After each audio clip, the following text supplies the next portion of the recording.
16 Sierra GMC. Well, while I'm here, and I came by yesterday to check on this place, it was after hours, but they had 4 vehicles here for me to do, and the technician had one of his friends here with this vehicle, and he complained about a problem, and I said, let me take a look at it. And that was yesterday, and I think it was close to 80 degrees, and I said, yeah, I'll look at it. And what I did was I came out here. Well, the vehicle's been off for probably 15-20 minutes. It was hot inside. I put my hand on the suction line like this, and I said, turn on the engine, turn on the AC, and I felt for about 10 seconds, and I told him, well, you could be low on charge, but I don't think so. You could have a blend air door problem because this is a Chevy and it's supposed to have a blend air door problem, or you could have a leak from the condenser because it's a Chevy and they're supposed to leak at the condenser. But one thing that I didn't say was I immediately heard the fan kick on high speed, extra high speed right away. And it took a little while, and I had a hot discharge, hotter than normal. I'm not using no measurements, I just use my hands. And in my head I go, was this ever in an accident? He said, yeah. And it was, has a new front end and a new condenser. And in my head I'm going, well, that fan went right into high speed, a hot baked cabin that was too fast, and it took too long to cool down until after the load was off the evaporator, overcharged.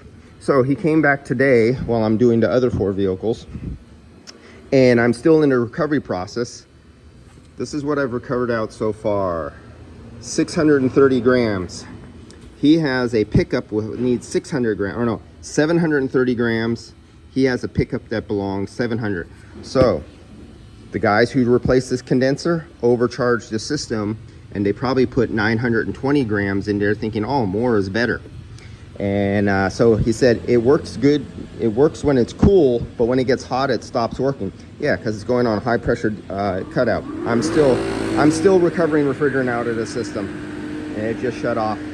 And that was 2 years ago. He's been putting up with this problem. It didn't burn out the compressor or nothing like that. It didn't slip the clutch, and it didn't blow out the front shaft seal, so he got really lucky.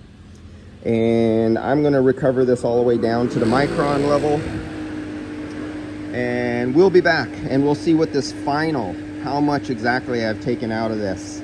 But once I turn this over, well, let's do this right now. Let's go over to purge. We're going to purge the liquid refrigerant out of the condenser, out of the condensing unit in here. It's going to push it into the tank, and you're going to see the 650 grams go up. So let's go into purge mode. There we go. We're in the purge mode. There we go. We're going up.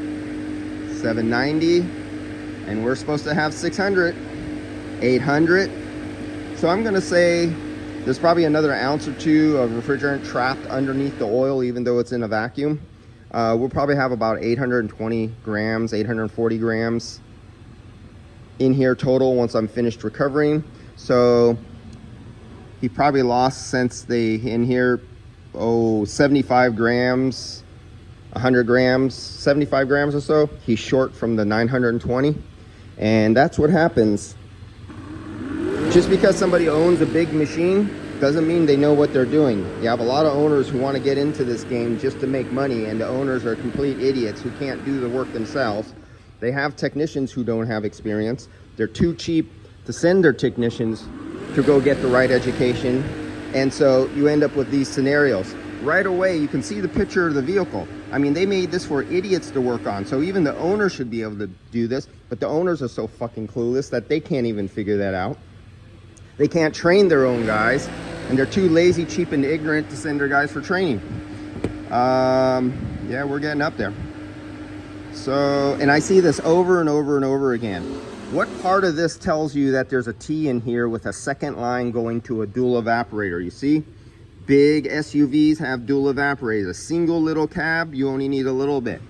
Dude, pictures. If you can't even read pictures, McDonald's is hiring. Go flip burgers, scrub toilets, or take out garbage. You're not fit for the automotive industry.